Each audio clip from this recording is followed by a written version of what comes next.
afternoon, everyone. It's fabulous to have you all along on this beautiful Thursday afternoon. I guess that's possibly me beginning with a lie there. It's not a particularly beautiful Thursday afternoon here in Melbourne, where I am.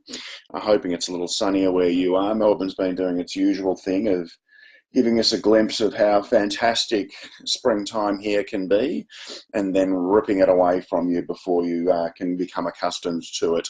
So as I stare out the window today, it's a little bit gloomy, but we can live with that. And I guess I probably need to come clean that when I'm speaking to you today about why education matters, I'm probably going to cast a little bit of gloom across it. I'm firm in the belief that this webinar isn't really just about why education matters, but it's also about why the way we've been doing education is wrong and what it is that we might need to start to do in order to take your business and organisation on a different path of competitive advantage through doing education differently. It matters so much because the purpose of education has completely altered and changed in the last 30 years or so, which is in the education sector, in the school sector, whereas as many of the people who are online today will know, I still do quite a lot of work in the school sector, and the invention of the internet pretty much about 30 years ago broke teaching for us.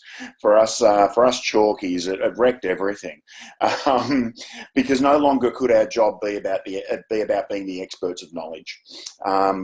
So the great thing was that if you're old like me, you may remember the days when you might pester your parents for a piece of information, and they would say, "Ask your teacher," because we were the fonts of knowledge. Us educators, we were the single source of information, and if we didn't know, there was only one other single source that people went to, and it was the dusty volumes of the encyclopedia that, if you were well-to-do enough, were sitting in the lounge room somewhere, perhaps in a cabinet beneath a television, and you would go and find out from there. So there were really only the teacher and the Encyclopedia Britannica that we could go to for information. Then the internet came along, and something called Google, and before it Yahoo bobbed up, and before we knew it, us teachers were not the places that people were going to for information anymore. It was very sad. So we had to repurpose ourselves, and we're still working on that. We've got a lot of work to do in that space. But really, fundamentally, if I were to boil down the shift that we've needed to make, it's all about moving from education being about training people to know, across to training people to think. It's hugely important that people think differently these days, and that's where the enormous competitive advantage can come your way in terms of education. Education matters because if you can raise, build, develop an army of fantastic learners in your organisation, that's where the competitive advantage comes from. This is something that I'm seeing play out. I guess the will to change is something that I'm seeing play out within the education sector. And when it comes to learning, we often take our lead from the education sector. It's something I've noticed recently, even if I was to compare the difference in the way that our independent or private schools, the way they're changing compared to the way that our government schools are changing. And what I would put to you is that the rate of speed towards a very clear understanding that it's about our learners being able to think and not to know, the rate of speed is far quicker in the government sector than it is in the independent sector. The independent sector is often marketing itself on traditional values, traditional ways of working. They have traditional uniforms. They like to remind us that school can still be like it was when we were at school, even though that was often before that invention of the internet. We take comfort from that, and schools in the independent and private sector are often loath to change. So they're sticking with an old model and slowly starting to discover that there's a little bit of pain there, but there's not quite enough pain that they should change.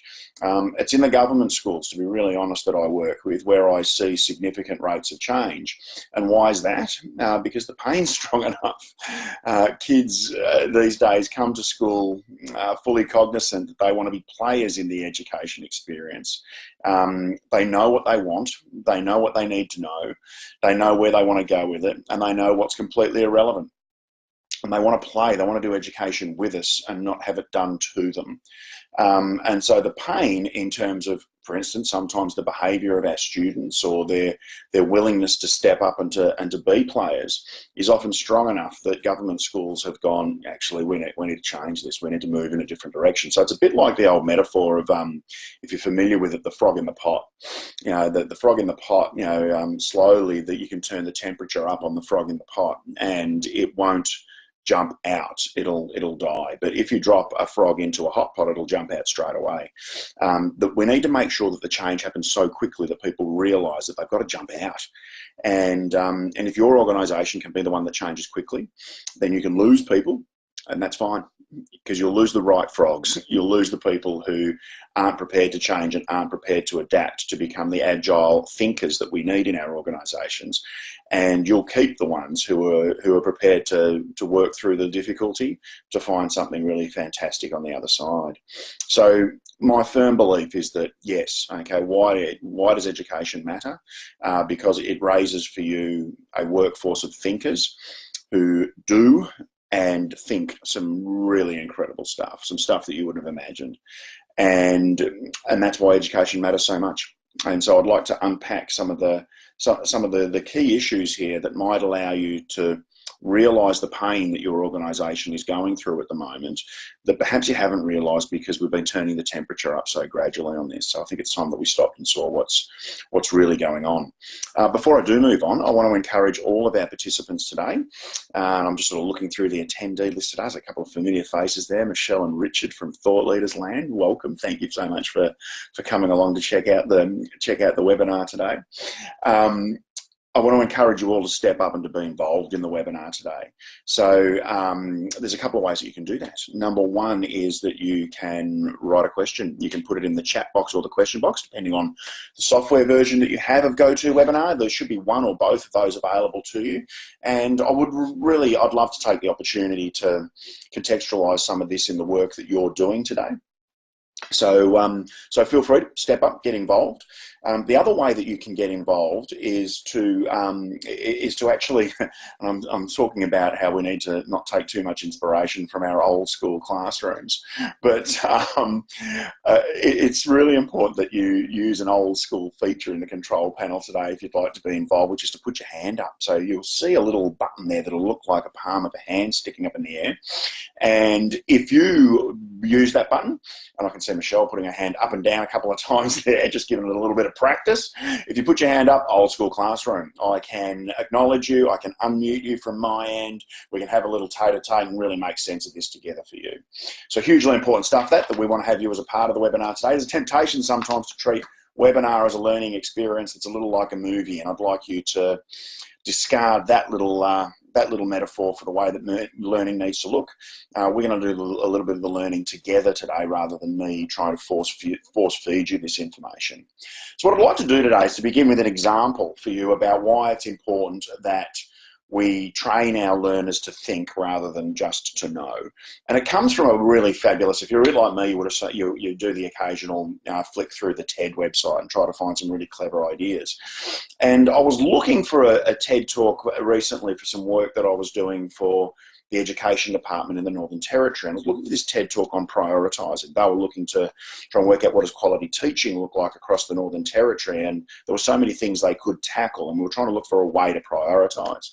And it took me back to a TED talk that I saw was one of my favourites, which is by a really clever Scandinavian scientist called Bjorn Lomborg. And Lomborg, along with many, many other scientists, was taken along to what they called the Copenhagen Consensus in 2005. And at the Copenhagen Consensus, there was a hypothetical put to around 150 scientists who were brought together. And it was, if we were to give you $50 billion, what would you do with it? What would you do with it? What would you do knowing that there are some enormous problems in the world? And the enormous problems in the world were first of all distilled down to 10. You can see them in front of you on the screen today. And they were told, what do you think we should tackle first? And unfortunately, what happened was that the Copenhagen Consensus tackled this in two different ways, with using two different mindsets, using two different thinking frames. The first thinking frame they took was to tackle it in terms of importance. So they said, well, what is the most important thing in this list that we should tackle? And you can probably imagine 150 scientists who came together. The environmental scientists were very keen that we should tackle climate change, keen to proselytise the message that, if we don't have a planet to live on, none of the other things in these lists really matter at all. The health scientists wanted us to tackle communicable diseases. They said that we're going to wipe out the population of the earth and none of these things are going to matter. And then other people said that if we don't get things like governance and poverty and things like that sorted out, then we're always going to have all of these other things bob up. So what happened when we take the mindset of importance is that self-interest is invited into the room. Importance is an incredibly subjective thing. And when subjectivity comes along, sometimes we try to tackle things that are important that we don't get the greatest return for investment on. What I want you to understand here is that they were given a finite resource, which was that $50 billion. There were some things that came out of the Copenhagen Consensus that were things that were initiated in the Copenhagen Consensus due to that importance mindset. And it was things like climate change. Now, if we look at what was, for instance, around climate change, and this resonates with me, I'm someone who would love climate change to be addressed on the planet, but this resonates with me. But if we have a look at what was actually done post the Copenhagen Consensus, we see is the most significant expense on that has been the Kyoto Protocol. Now, if you look at it in terms of return for investment on the Copenhagen Protocol, we still, 13 years beyond the Copenhagen Consensus, have countries around the world debating and wasting time, precious resource and money on whether they're going to step up and into the Kyoto Protocol. And we have very little action that has taken place. In fact, from an economist's point of view, the Kyoto Protocol has done very little to solve climate change around the world, and it has cost us an enormous amount of money. We ran effectively the Kyoto Protocol at a loss, which for me is an incredibly sad situation. Where the wins that were gained out of the Copenhagen Consensus came when they changed the mindset and they said, we're not going to take the importance mindset to everything. Let's take what they called the economist's mindset, which is all about return for investment.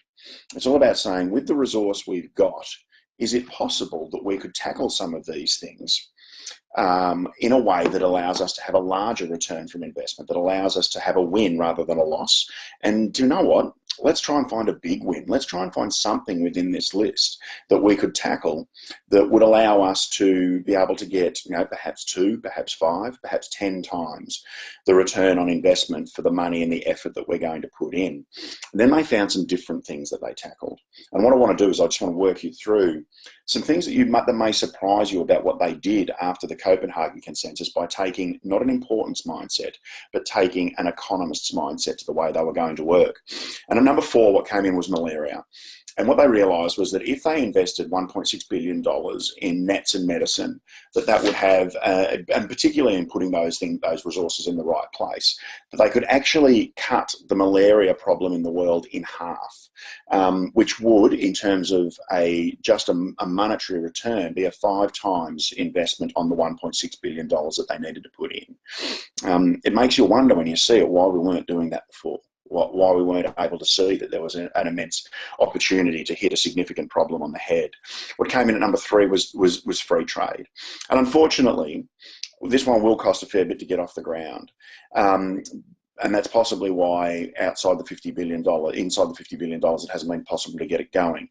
The truth is that the most likely barrier to getting a free trade agreement up and going on a very global scale is unfortunately our own human condition and mindset about greed.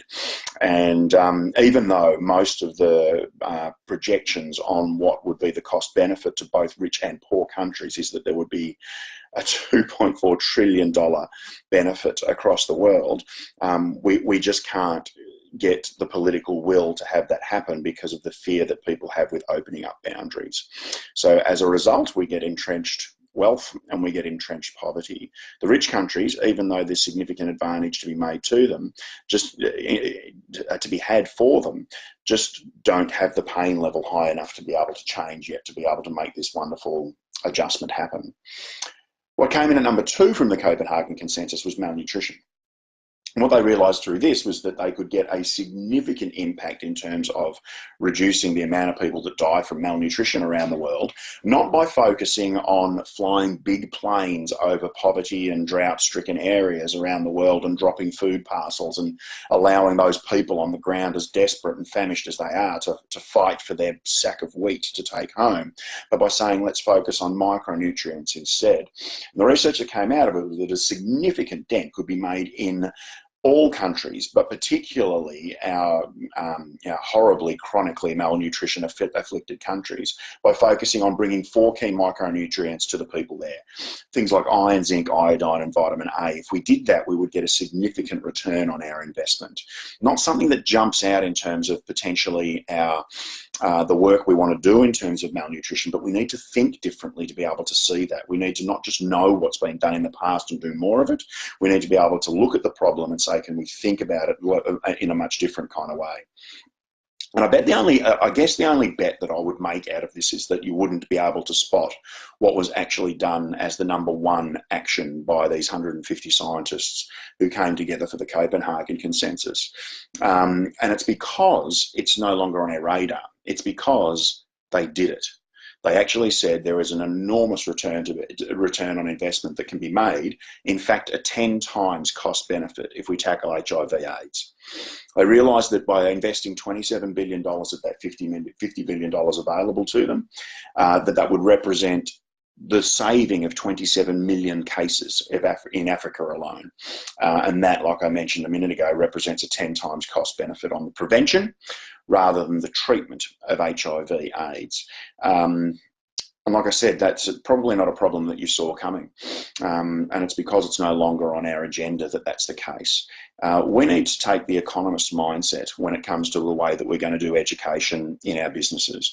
We need to say, what are the changes that can be made that will have the biggest impact? And we need to get busy on implementing those changes with the resource that we have available, and then highlighting like crazy the wonderful benefits that come from it so that you can start to work on the things that potentially you see as being important.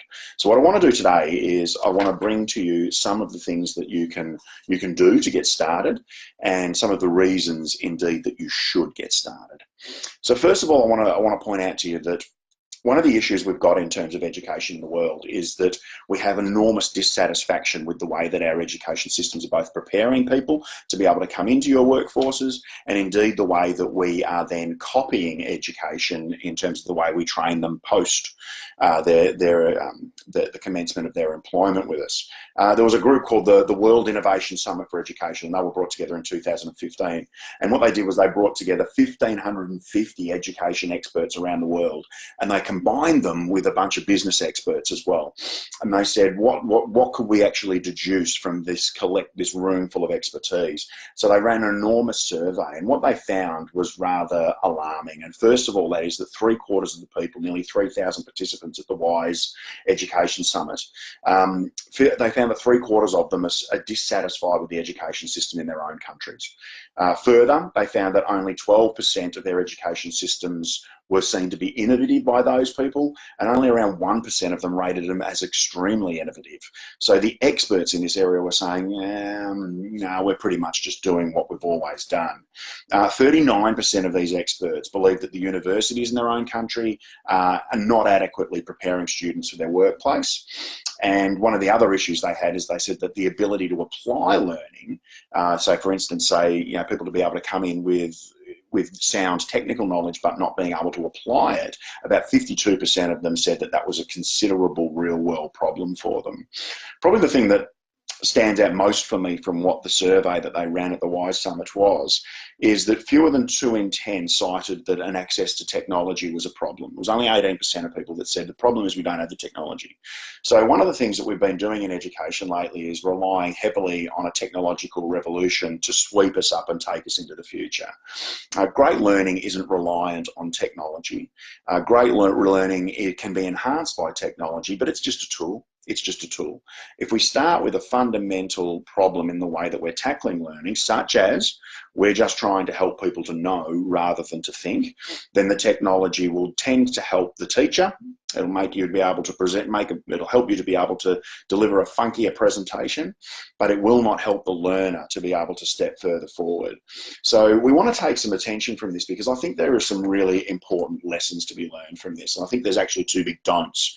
In terms of moving forward for your organisation, what I want to, and this pains me horribly to say this, but what I want to put to you is that you should not take your advice from how to conduct education merely from your own experience of schools and universities.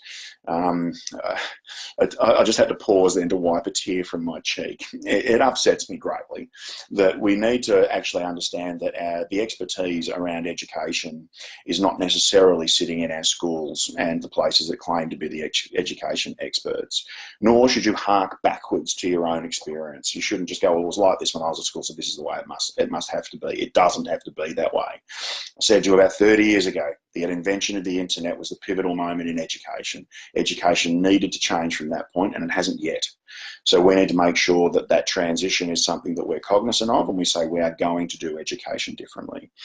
The second big don't that I think is really important here to acknowledge is that you shouldn't assume that your people are adequately proficient in how to learn right now. They actually are just, to be honest, not very good at learning yet. So part of your role in trying to build a leadership platform in your organisation for people to get better at learning is taking that fundamental position that it's not about transition of knowledge anymore. It's not about the transaction required for information to be handed over from one all-knowing guru to a room full of unknowing participants anymore. Education is a training imperative. So it's about training people to be better thinkers. That is the most important thing that you can do in order to be able to help them to step forward and to be and to build that competitive advantage that I mentioned for you. So this, I guess, one of the things you might be seeing now as we move forward is that if we've been doing education wrong in our schools and universities, and if we've been taking inspiration from our schools and universities for the way that we do learning and development in our businesses and our organisations, that there might be a cost involved in that, and it's enormous. The waste in terms of education and training in our businesses is something that, to be honest, quite frightens me. Because we've made these mistakes of following the wrong examples in education. In fact, there's a synthesis of research. If you go and have a look at some of the research around the waste around training and what the return for investment that you're getting on it, if you take that economist mindset, what we find is that for businesses that have around 1,000 employees, they're wasting approximately $13.5 million every single year. So for a large organisation, this represents a significant dent in the bottom line. And not only is it a dent in the bottom line, it means that the people in your organisation are not taking full benefit from it. So that loss you're getting there compounds in effect every single year because of the ineffectiveness of the training that we're providing people. I'm turning up the temperature a little bit here, aren't I? I'm wondering if the pain, I'm wondering if the discomfort of being in the pot is starting to get a little hot for you. But you know what? That's only the impact of poor training. That's only the impact of ineffective training. What if you don't even have any at all? What if it's the absence of training in your organisation that might be the problem? We haven't even really brought in enough to help people to move forward. Well, the consequences of that are even more dire. And what we find is for organisations as they grow, they tend to provide less training for people. Now, this is quite counterintuitive, because what we have here, for instance, the US Bureau of Labour discovered that when they had a little bit of a look at what was going on in organisations as they grow, they found that businesses that have less than 100 people tend to invest as little as 12 minutes of management leadership training on the employees in their business or organisation every 6 months. 12 minutes every 6 months on management and leadership for a business that's growing and has approximately and has up to 100 employees. And you go, wow, that's not great, is it? And you would think that as this business grows past 100 people as in employee in that organisation, that they would realise that the leadership imperative becomes even stronger. They don't. So for businesses, once they get past 100, that 12 minutes of training that comes every 6 months drops to about 6. So I guess when you look at that, I guess, the first thing to remember is that, when it comes to training in businesses, that size really does matter. And it's actually better to be small than it is to be big in this instance. So it tells us here that not only are we not providing enough training for people, that when we actually make the choice that we are going to provide adequate training for people to become better learners, to become better leaders, that unfortunately we bring the wrong garbage in. And we end up having a drain, and that actually reduces your motivation to step forward any further. I actually contend that most of the L&D leaders, executives, managers that I've spoken to, they kind of know this counterintuitively. It's what we might refer to as being an unspoken problem. They know that the training that they're bringing in isn't making a difference, and they know that when it doesn't make a difference, they're less likely to bring training in. So the amount of hours, the amount of investment in your people starts to reduce. This is a self-fulfilling prophecy built around the notion that all we need to do is to get good feedback on presenters, or all we need to do is to follow that path of being able to step into transacting information from one person to another. We've got to do this a little better. In fact, and you know what? It might be an unspoken problem that L&D coordinators are fully aware of, but it's something that our learners are fully aware of as well. The Middlesex University for Work-Based Learning found that 74% of the people that they research, participants in training, said that their lack of training is the biggest hurdle they face in achieving their fullest potential. When you ask them, in other words, what's stopping you from stepping up? What's stopping you from being able to make a fuller contribution to your organisation, from showing them your best stuff, from having the biggest impact in your business? And they say, I just haven't had the training to do it.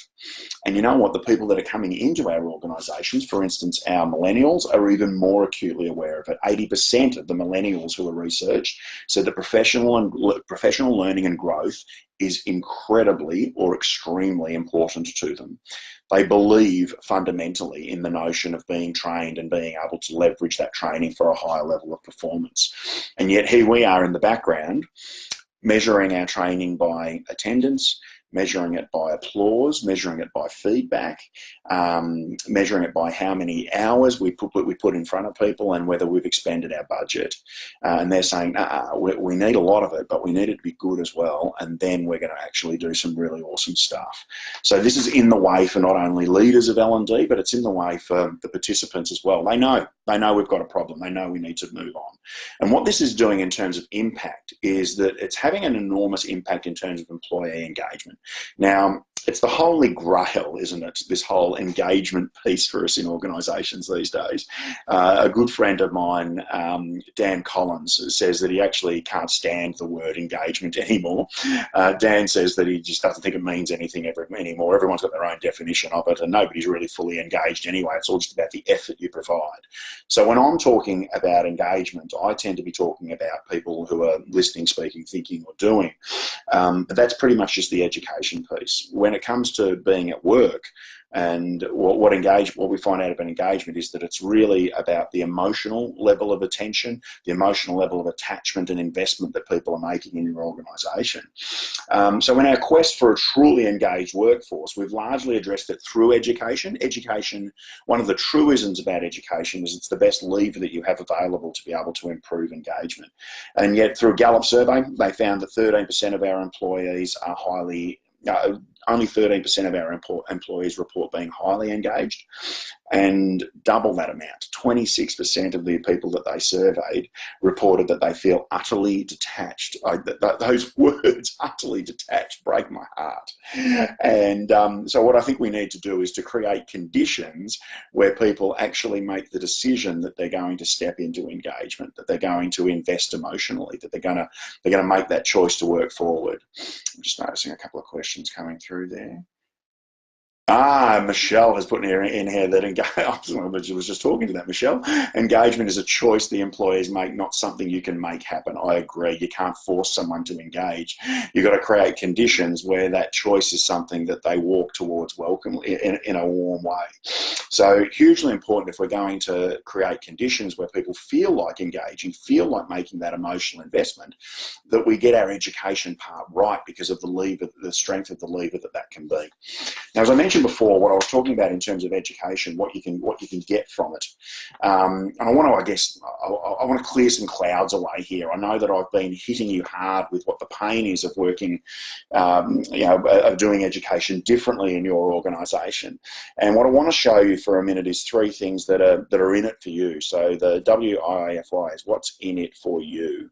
If you choose to do education a little differently in your business, the first thing that you'll find as a cost benefit to you is in terms of productivity.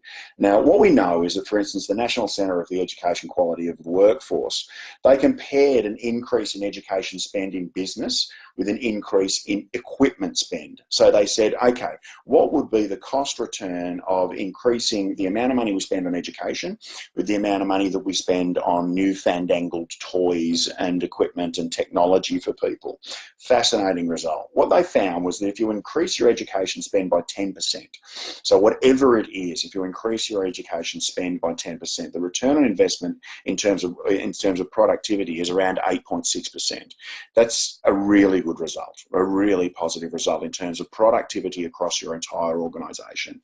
When we compare that to, if we took that 10% investment in education and take it across to equipment, what we found is the increase in productivity is only 3.4%, less than half.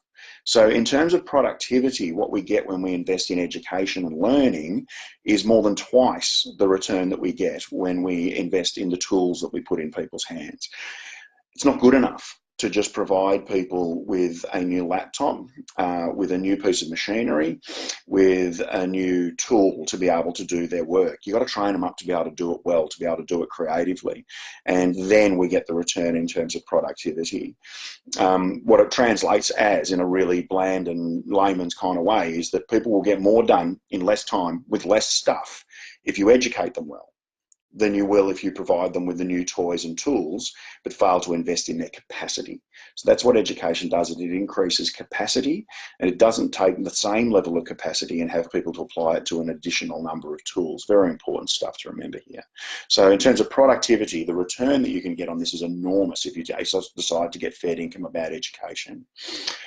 The second thing that you get is you get a return on is employee engagement, and here we go. This is my picture of engagement here. I had a little chuckle to myself when I chose this picture, because I thought, wow, they're very engaged people here, but I'm also possibly giving the impression that if you invest in education, that your people will somehow magically turn into hipsters as well and decide to wear their hat backwards while they're at work. It's not necessarily the case, but what we know in the research around engagement, employee engagement in an organisation, is, and this is a piece of research that Dale Carnegie looked into, he said that in organisations where there are genuinely engaged employees, whatever they've done to try and get those people engaged, they outperform people in organisations where people don't describe themselves as being engaged in their work by 202%.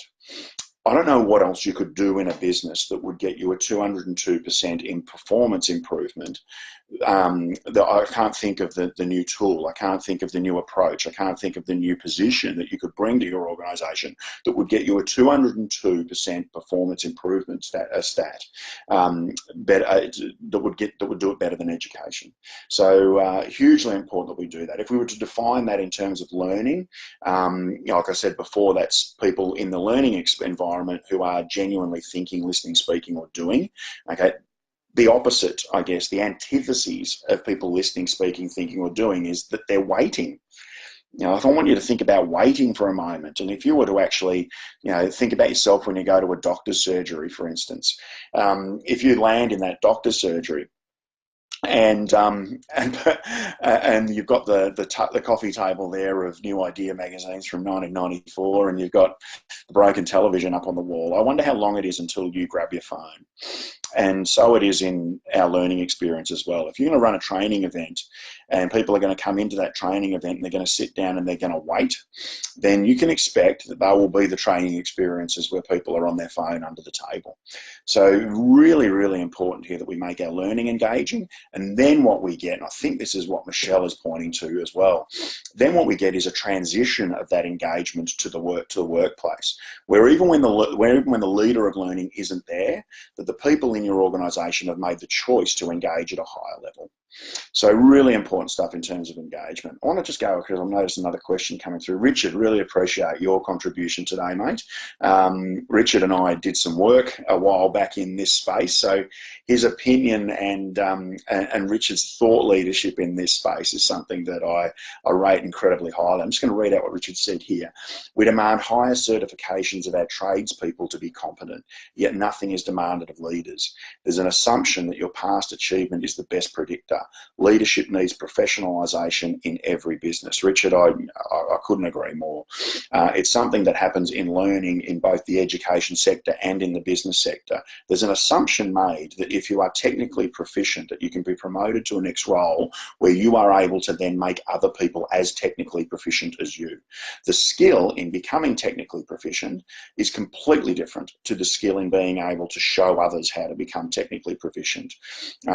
Richard and I did some work with the Australian Navy, and it was just fabulous work, but we discovered a couple of even mirthful kind of moments where we had people incredibly highly qualified, right at the top of the chain of command, and who were working on being able to help others, and we were building some online learning modules, and they found it really tricky to take a methodology that was geared around their ability to help other people to be able to get better at that, and not just delivering their own technical expertise. The skill set required to lead learning is far different than the skill set required to become technically proficient in an area. So hugely important point, Richard. I couldn't agree more. And I think it leads to probably the final deduction that I would give you from this page, and that is that engagement equals performance. So the level of engagement people get in their education, it directly goes to the level of engagement that they will commit for you in the workplace, and that directly goes to the level of performance that you get from them, thus the Dale Carnegie research. So in terms of engagement and this holy grail that I mentioned before, that we keep chasing engagement, we keep trying to get people engaged, until we get serious about making the learning piece something that we do incredibly well and in a relevant way, in a post-internet way, not a pre-internet kind of way that we went when we were all at school, then we're likely to become increasingly irrelevant, and we're likely to create increasingly disengaged employees in our organisations. And then thirdly, this is a fascinating piece for me, is that you get people who you get to keep your good people. You have employee retention. What's in it for you? Your good people stay when you get education right. And what I find really fascinating when I speak to leaders and executives is that they have a genuine fear around retention when it comes to education. They fear the opposite of the truth. So what I mean is that they're worried that if they accelerate the growth and the capacity of their people, that they're going to lead them to hastily leave their business for greater opportunities in other organisations. You kind of overqualify your people, they're going to jump ship, jump onto a competitor who's going to see the value in them, pay them more, give them a higher level of responsibility, and therefore you spend all that you made this massive investment in them until they crossed a line of qualification that meant that someone else took them. So they're concerned that the investment in learning and people will leave as quickly as the people, and become, for instance, your competitive advantage. It's an unfounded fear. In truth, the entire opposite is the case when leaders invest heavily in the education of their people. If you have a look at the research around this also, a simple synthesis of that research reveals that around 40% will leave in the first year of their employment with you. 40% of the new people that you bring into your organisation will leave within the first year of their employ with you if they don't receive the necessary training to be effective. And that sounds like a highly alarming statistic. 40% of the people you're pouring into out the door within 12 months if you don't invest heavily enough in them. I think that actually reveals a much bigger problem, and that is that if you're not investing well enough in the people that are coming into your organisation, and 40% of them go to a place that they actually can get that investment, the scariest part for me is that 60% of the people in your organisation who aren't getting the training stay. How awful. You've now got to deal with those people in your organisation who, one, aren't getting the training they need, and two, don't care enough to go somewhere else to get it. For me, they're not the employees that you want to retain. So what we want to do is to be able to create that buffalo mentality in your organisation where only the strongest survive. We want that 40% to stay in your organisation, to be invested in, and to say, I will now use that to make such a difference in my organisation that we attract really fantastic people to our organisation, which means that the 60% that you are stuck with otherwise are on the way out. It's a dynamic I've seen play out many, many times, and not just in businesses and organisations. Like I said, in my own career, I remember getting a promotion, but moved across to a new school, one of the biggest schools in the area, as an assistant principal of the school. I was only about 32 years old at the time, and many, many people applied for this job with great levels of experience. It was a high-level position because of the size of the school. I was quite surprised that I won it, pleasantly, but quite surprised that I won the position. And I'd made a commitment at the time that what I should do, no matter what, no matter whether I get positions or not, the ones that I was applying for at the time, I would seek feedback. And a couple of positions I missed, I sought feedback that helped me to be able to make a more full application the next time around. When I got the job, I thought I need to follow through as well. So I went and saw the principal, a fabulous leader called June Wessels, someone who genuinely got the challenges that were upon us and that were coming in terms of leading learning. I said to June, I need to ask why I got the job. You could have had some other people who are going to do a fantastic job and have some really cool stuff on their resume, but you chose the 32-year-old. What was that all about? And she said, Adam, I know I'm not going to keep you forever, but she said the bottom line is you got the job because you want my job, and it was kind of true. I was pretty ambitious at the time. June told me that while you were here, she said, I know you will bring a skill set that we currently don't have. You will make an impact. You will grow while you're in the position. And then you will leave and you will go and do some fantastic stuff. And then I will bring someone in behind you who can do some things that you can't do. And there was a little dent to the ego right there. What June was telling me effectively was that she was positioning her school as a go-to organisation, as a destination organisation for people. And what it means is that as people go in and out of your organisation, they go out for the right reasons, not the wrong ones. I left only when I had made a significant contribution and when I had grown sufficiently in that organisation. And the people that want to be in that position, where they see people growing all the time, where they see people developing, where they see people kicking off into fantastic careers even in other places, that means that other people who want to apply are going to be the best.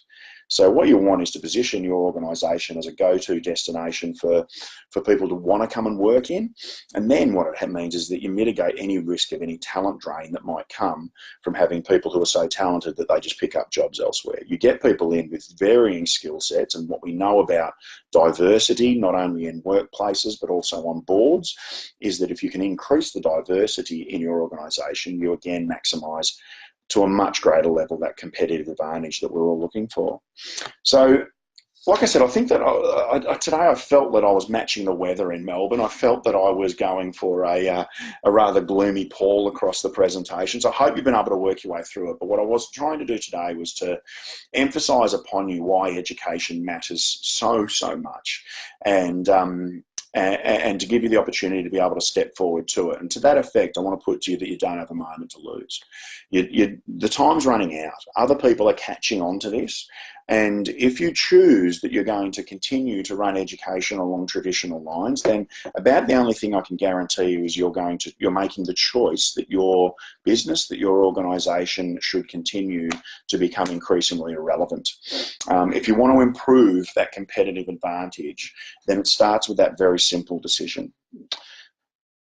Are you going to invest in the ability of your people to think, or are you going to invest in the ability of your people to know? The knowledge age is over. The information age is over. The information that we all want is at our fingertips anytime we want it. There's a website called Google that can take care of that for us at any particular moment. The teachers are irrelevant, almost as irrelevant as that Encyclopedia Britannica that we spoke about not so long ago. In fact, I think the only one in my life now that I see is in the home of my my wife's amazing 94-year-old grandfather. They're relics of the past, not the grandfather, he's an absolute treasure. The relics of the past are those single sources of information. We can now find the information we're looking for, we can filter it to information that's relevant, and we can get it at the touch of a laptop or a phone. What we want to do is to invest in your people's ability to be able to handle the depth of that information, which means they're going to have to think at a completely different level. The University of Phoenix spoke to this when they released their work skills for 2020 and beyond. Now, I want you to think about that for a moment. 2020 and beyond, we're talking 2 years' time. And they said that one of the work skills that people will need is what they call cognitive load management. Cognitive load management, what on earth is that? Cognitive load management is, to be really plain, and this is where I'll get to speak in my own natural tongue here for just a moment, cognitive load management is your bullshit meter. It's your ability to conduct a Google search, to be able to look at the first 4 or 5 responses and know they were paid for, and then to be able to sift through the rest of those responses going, bullshit, bullshit, bullshit, that one. That's the one I really need. That's thinking at a much higher level. We need to train your people to be able to increase not only the skill they have, but their capability to think deeply, to not skim over things, to not make assumptions, to not accept the first thing that comes to them, but to be critical, to discriminate, to rank, to evaluate. They're the types of skills that we're looking for, and it begins with your decision to invest in thinking above knowing. I wish you all the best with it. I'm going to pull up there. Thank you so much, everyone, for coming along. I will give you just a moment. I notice we've got quite a few people who've joined the webinar as we've moved along today. If you do have any questions or comments, this is a wonderful opportunity for you to do something about that. What I'm going to do next time in the webinar, in our next webinar in November, is back off, not be so gloomy about the whole thing. So I really want to encourage you to come along to this one about leading learning and development. So I'm going to look here about what today I've unpacked the depth of the problem that we have. Next month, what I want to do is get right into what you can do about it, and what you can do about it straight away. What does it take in an L&D role to say, I'm going to be the one that leads this fundamental shift, and what would the behaviours, what would the activities, what would the culture that you're building, what would it look like to get started in this space? So we're going to go from the problem set, which can, like I said, can be a bit gloomy, across now to the other side of the rainbow. What can we do to really get this going? So I really want to encourage you. I'm going to send you a link to be able to register for that, and want to encourage you to get involved and come along to that one. I also want to encourage you today, before you do go, that if you found today interesting, you want to share it with some other people, that we've made the slide deck available to you. So if you have a look on the GoToWebinar control panel, you'll see that there's a handout section. And I would really love you to have the slide deck from today, and to be able to go over this a little bit, because I guess when I do present a problem set like I have today, sometimes it can be a bit confronting. It can be, oh, really? I don't know about that. And you need to be able to go back and revisit it. So I'm really keen on the notion of being able to give you the chance to do that, not only in written form, but in the follow-up email we send you from today. You'll be able to see the YouTube link of the video that we record. I know that we had several people who came along to the webinar today, who registered for the webinar today, who couldn't make it. So they will get that YouTube link as well to be able to watch the webinar later on. But I want all those people who are watching this afterwards to also know that they can, with a quick email, get their hands on the slide deck as well. So please do that if you're watching this as a recording moving forward. And if you think that you would like to have someone hold your hand, if you think you'd like to have us walk with you while you make these big changes and step into this brave new frontier around learning and education for your organisation, then give us a yell. This is what we do. This is what we're keen to do, and the benefits that we're seeing in some of the organisations that we're working with are pretty cool. We're pretty proud of it as well. Better than that, we think we're good fun to work with. So give us a yell, give me a yell, give us a call, drop us an email, and we'll see what we can do to make a difference for you. Thank you, Richard and Michelle, for your contribution today. Really appreciate you stepping into that question box for us. And everyone else, I hope you got some benefit from their contribution as well today. Have a fantastic month. We're going to see you in November for leading learning and development. Bye for now.